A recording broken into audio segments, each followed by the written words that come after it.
what's up? Today we're talking about radical self stuff, which, I mean, a lot of people are talking about different versions of radical self something. Radical self-love, radical self-responsibility, radical self-accountability, radical self-acceptance, all of which I think are really good things. And I think the radical self something at the core of that is the key to all those things. You know, like, they're all different versions of having to really look at yourself or come back into the center and come back into yourself, which is a really key thing to do if you want to have a meaningful life or have contribution to the world that means something to you, or have an effect on the world that is going to make the world a better place, which I think is something that we all, or most of us, want to do. But navigating the balance between what you have to contribute and the ways that the world tries to get value from us, I think is difficult, because we learn so many different habits and patterns, and we get so much information about what we should be in the world that isn't necessarily conducive to us really contributing what we are most going to be able to contribute to the world, or the deepest and highest value that we're going to be able to contribute to the world, which is about being who you really are in the world to the extent that, or to the level that it has an effect on the way the world ecosystem runs. Ideally, everyone is fully in themselves and giving what they have innately, their innate value, to the world around them and receiving that from everyone else. That's ideally. And I think obviously it's hard as individuals to say, I'm going to do that. I'm going to bring myself to the highest level that I can be and give that to the world, or, you know, give the world what I think is most important, what I value the most, when everyone around you is not necessarily doing that. But I think it's nevertheless important to do that without waiting for everyone else to do it, because otherwise everyone's going to be waiting forever to both do what they need to do or they should be doing and have the life that's going to be the best for them and the richest and most fulfilling, which is different for everyone else, which is another thing that makes it hard in terms of being in society, living in society, and having to compromise with what society seeks and what society understands in terms of value. Because if you want to really bring your value into the world, it's not necessarily something that is sustainable in an economic sense, in a societal sense, i.e. something that you can do for money. Though I think things are changing really quickly into a culture where you can make money off whatever it is that you're best at or most interested in. And I think following what you're most interested in and what you think is the most cool, the most exciting, is the way to contributing the most value in the world. But that doesn't mean just, you know, like, there's a lot of people on YouTube, for example, just making YouTube about whatever they want, whatever their hobby is that they're the most well versed in. And I think it still takes a little bit more, I think refinement of it is important as well. Not just doing it for the enjoyment, but having the enjoyment and letting the enjoyment lead you to a higher refinement of what your innate value is, what your talents are, what your gifts are, and what you can bring to the world.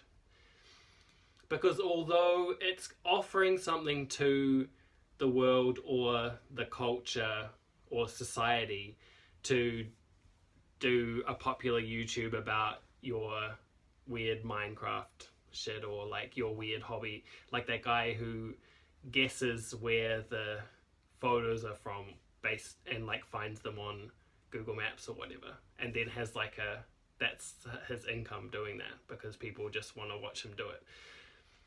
While it is contributing something to the culture in terms of consumption, it's not necessarily turning that into a skill that contributes to the ecosystem of the world and the ecosystem of society.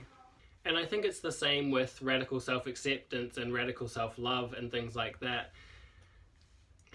where it doesn't mean just accept yourself as you are now. Accepting yourself as you are now and as you are at any moment is the first step, or something to do while you're making progress. Accepting the point that you're at right now and loving yourself as the baseline while you constantly refine that self and refine it to being more yourself. Refining out the excess that is all the stuff that you receive from your parents and your family and school and work and society. That is the stuff that you don't need, that distracts from who you really are and what that most potent core value is that you could refine and bring into the world. I don't think it's about just being like, oh, well, this is the way I am, and so the world just has to deal with it and I don't have to make myself any better. Which is something that seems, that identity politics and that kind of culture is kind of moving in that direction. Like, whatever it is that I am right now is my identity, so it has to be that way and you have to accept it. I don't think it's really about that. It doesn't stop at self-acceptance or self-love. It starts there. And then you use that motivation and comfort and sense of meaning and sense of self-value to move yourself forward and to keep refining that and building on it and cultivating yourself into something that is really of value to other people as well. I don't think it makes sense for everyone to just be like, well, this is how I am right now and you have to accept it. Because if we're all saying that to each other, we're all demanding of each other that that you submit or, conform to my state right now, and that I don't have to commit or submit to your state right now. So it becomes a battle super quickly, and it's not working together to build a balanced ecosystem that we can all benefit from and all enjoy while we're here. So I'm proposing like a radical self-development as well, amongst all these other radical self things. Because I think cultivating yourself and cultivating what is truly yours, what is at the core of you that makes you most unique, is the connecting point between all the different things that we want or lack and that are going to be important to us in our lives. Whether it's work and money and having something that you can exchange with the world, or whether it's the way that you engage with relationships and that people engage with you, or whether it's your sense of success and fulfillment, even your health and your internal balance. It all comes back to how aligned your life is, your life patterns and habits and actions are with that core of who you really are. But it does start with all those radical self things. But I would say it also starts with radical self-knowledge. You have to look at yourself earnestly and authentically and look at the parts of yourself that you don't need, or that are not helping you, or that you don't like, or that are stopping you from really bringing yourself into the world. Part of radical self-acceptance is looking at your current state of things and accepting the fact that they might not be exactly the way that you want, and then using that structure or that arrangement to understand what it is that you really want and what it is that you really should be developing and bringing into the world.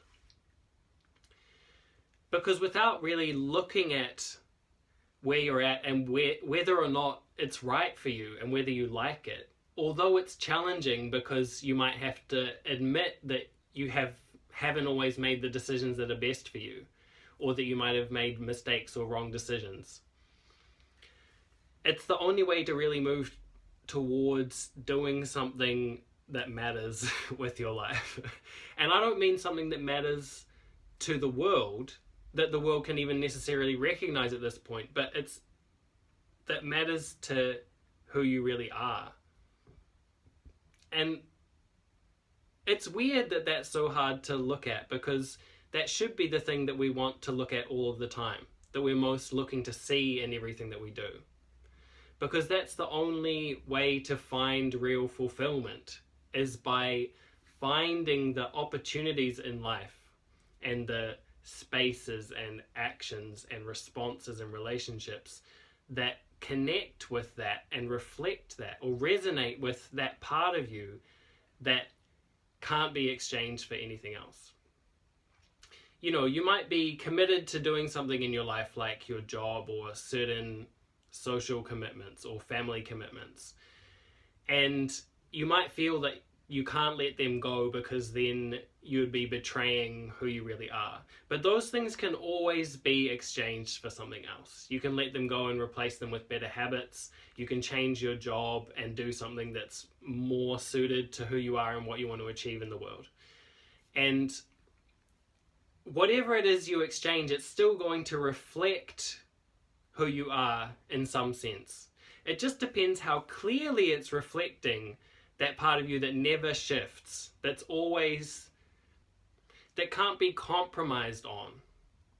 So in a sense, trying shifting some things up, you know, trying a different job, trying having no job, trying having different friends or meeting different kinds of people, or trying consuming different media or buying different clothes or whatever it is, will show you what changes and what doesn't. But the important thing is that whatever you're doing, you need to be looking at whether or not it really reflects who you really are. That should be the baseline of all your decisions. And so part of the point of Whirlpool is to create spaces and create support for people to be able to engage with that part of themselves. Not everyone's going to be ready right now to rearrange their whole life around their life purpose or the core of who they really are. And a lot of people won't even know how to recognize what that is. And so it's important for there to be resources and opportunities for people to discover that, to figure out how to even look at your life and look at yourself in a way that's going to show you what that sense of resonance is. How to judge when that resonance is connecting with that core of who you are, or with deeper sense of who you are and your sense of being or existence, or your sense of purpose in the world, your sense of meaning. So for now, whatever it is you're doing, do it with a sense of radical self-development. Like, everything that you're doing is training for being yourself and bringing yourself more into the world and refining both the sense of self, the diamond at the center of everything that you do, and the mechanisms or the media that transmit that into the world, the connections between that core of who you are, and refining the ways that you communicate that to the world so that people can see it and get a sense of it and understand that it is a form of value. Because until we develop these more diverse and more authentic and deeper forms of value, and bring more different kinds of value into the world, and see that there are so many different kinds of value for all the different kinds of people, we're not going to understand, the wider population of people are not going to understand that value is not just money and status and, you know, material possessions or fame and recognition. There are so many different forms of value that have been swept under the rug by having this really standardized, hierarchized sense of value, that mean that so many people's sense of expression and value and empowerment will come to feel really suppressed and oppressed and depressed. So the more everyone who's listening to this who is trying to bring that value into the world already, or starting to see that there's something in there that the world needs, it's important to bring that out as much as possible right now, and ignore the sense of fear and shame and embarrassment, or, you know, self-consciousness and insecurity about it, and just bring it out in any way that's possible, so that it's visible in more different places and more different ways for people to start to get the idea that actually I can do that too. I can bring my value out in this way as well. I don't have to be like a person that I idolize who's already famous for doing a specific thing. You know, I don't have to be like Tom Cruise or Johnny Depp, or I actually don't even know who's famous and popular right now. Ryan Gosling or whatever. You know, Timothy Chalamet. That what is really bringing value into the world is you cultivating that really dorky, embarrassing part of yourself into the unique form of gold that you have to offer the world that isn't in the world right now, because you haven't brought it into the world. The reason that you can't see it in the people that you look up to or idolize, and that you can't find a form to bring it into in the world, is because it's not there yet, because you are here to bring that out in the world. It's exactly that part of you that you don't want to show that is the core of that value, that when you cultivate it into something that can be transmitted or communicated to other people, that is the highest form of value that you have to bring into the world. If you want me to explain any of those things in more detail, hit me up in the DMs. And I'm bringing out some one-on-one options for working with me that if anyone's interested, you can DM me about as well, or you can look at on the Whirlpool website, so that we can get more rolling in terms of making the world into an ecosystem that supports growth and expression and value in all the different ways that it can come into the world, rather than hiding from it and wasting time and wasting energy and wasting resources, and ultimately spending most of your time fucking around because you are too scared to show yourself to the people around you who are also scared of authenticity and expression. Cool. Okay. Talk to you soon.